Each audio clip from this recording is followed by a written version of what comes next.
Bienvenue dans Carnet de bord pour une nouvelle vie, le podcast pour celles et ceux qui veulent se sentir mieux dans leur vie professionnelle, retrouver de l'énergie, de la clarté, du sens et avancer sans se perdre en chemin.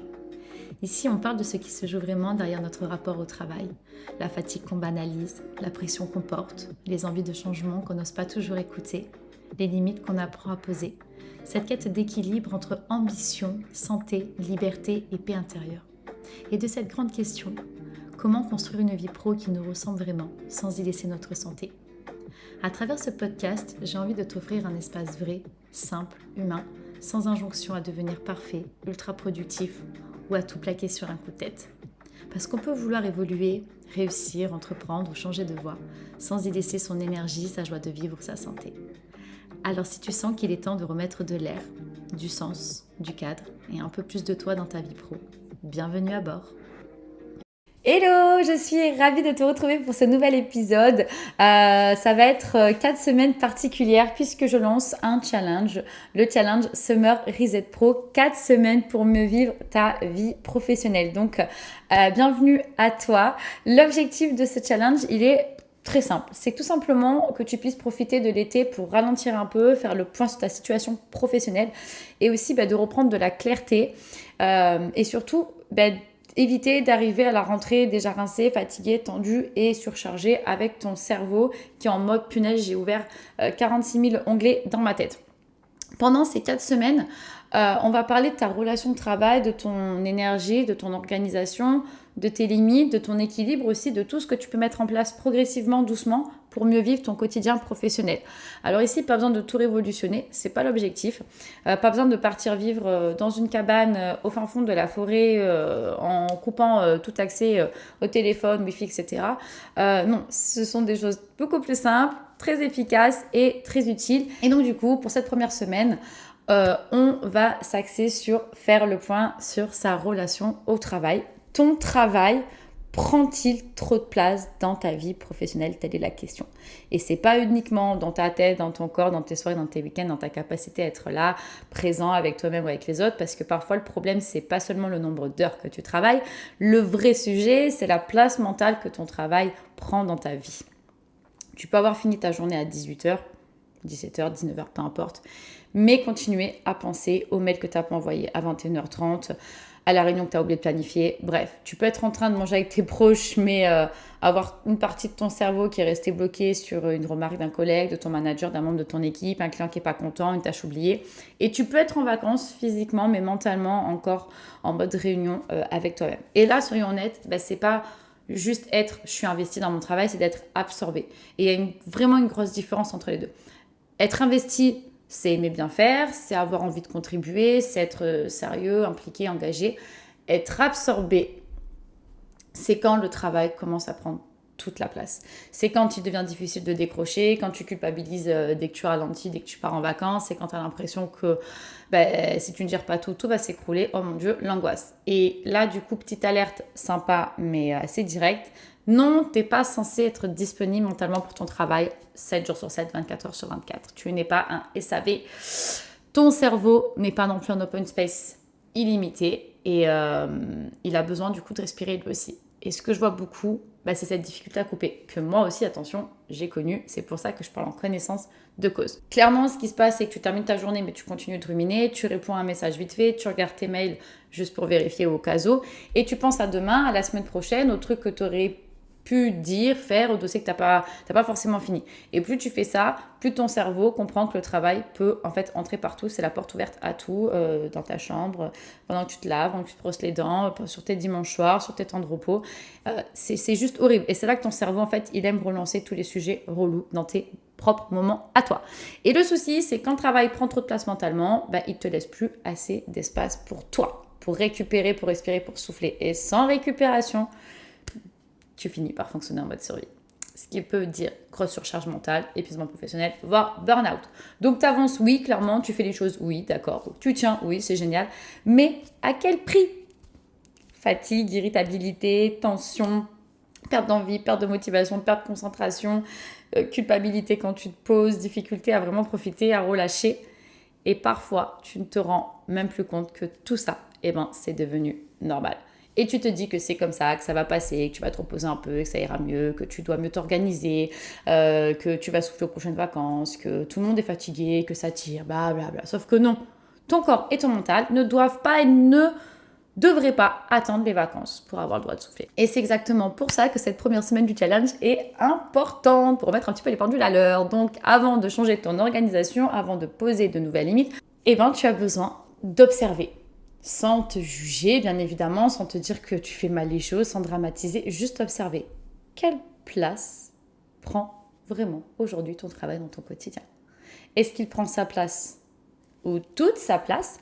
Est-ce que tu arrives à couper le soir quand tu rentres chez toi? Est-ce que tu arrives à couper les week-ends sur ton jour de repos, tes congés, etc. Est-ce que tu t'autorises à ralentir sans culpabiliser? Est-ce que tu as encore des moments où tu ne penses pas au travail? Est-ce que ton énergie est uniquement consommée par ton quotidien professionnel ou est-ce qu'il te reste finalement de la place pour toi, pour tes proches, ta famille, etc.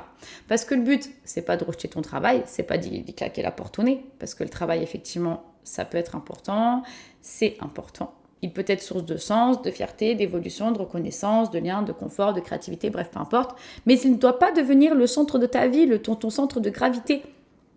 Ton centre de gravité, c'est toi.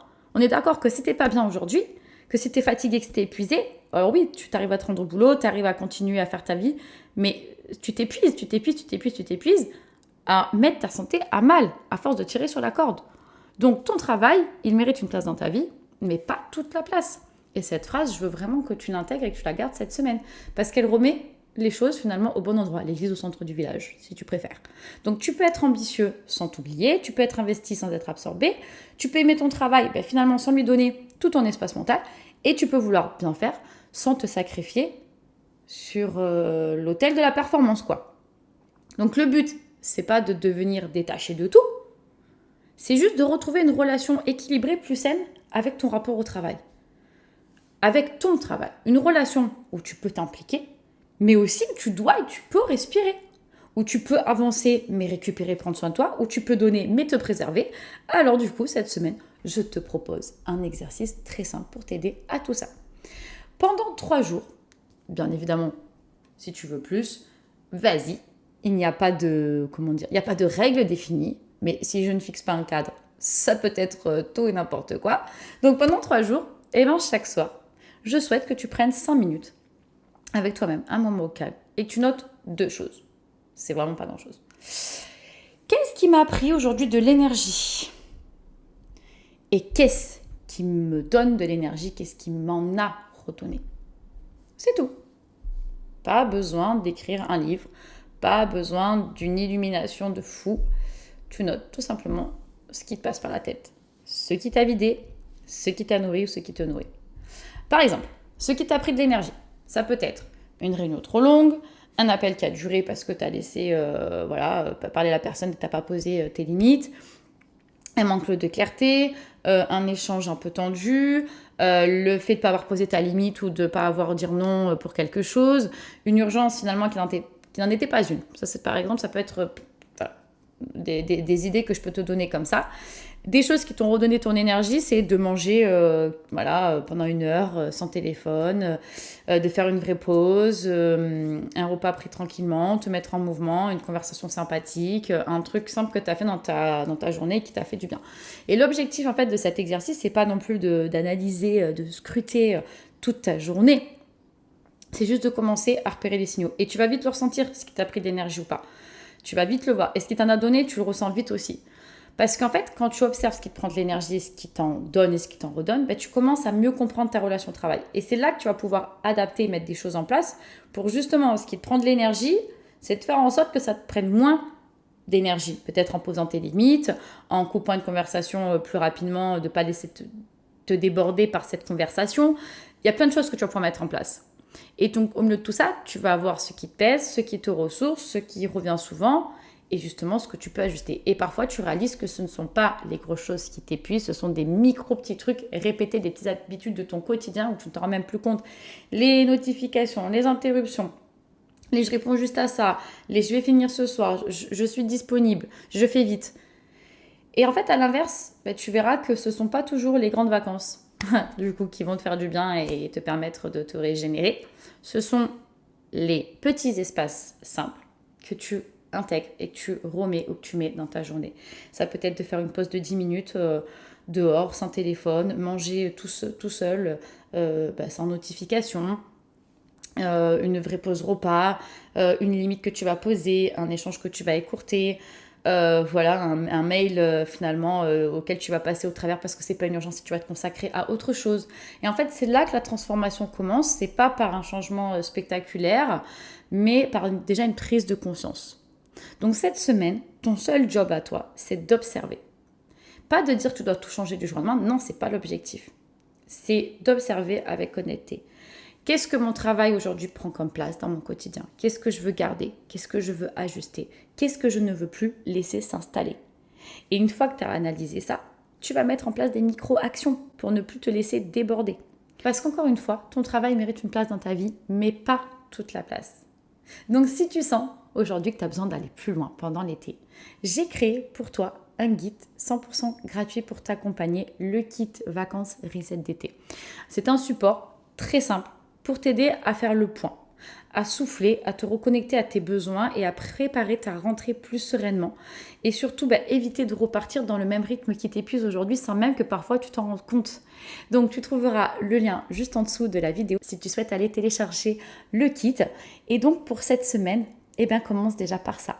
Pendant 3 jours, chaque semaine, tu vas noter ce qui t'a pris de l'énergie aujourd'hui et qu'est-ce qui t'en a donné ou redonné. C'est simple, mais souvent, tu verras que c'est très révélateur. Et j'ai le plaisir du coup de te retrouver la semaine prochaine pour la 2e semaine du challenge Summer Reset Pro. En attendant, prends soin de toi, vraiment. Et surtout, rappelle-toi, tu n'es pas là pour survivre à ta vie professionnelle, tu es là pour mieux la vivre.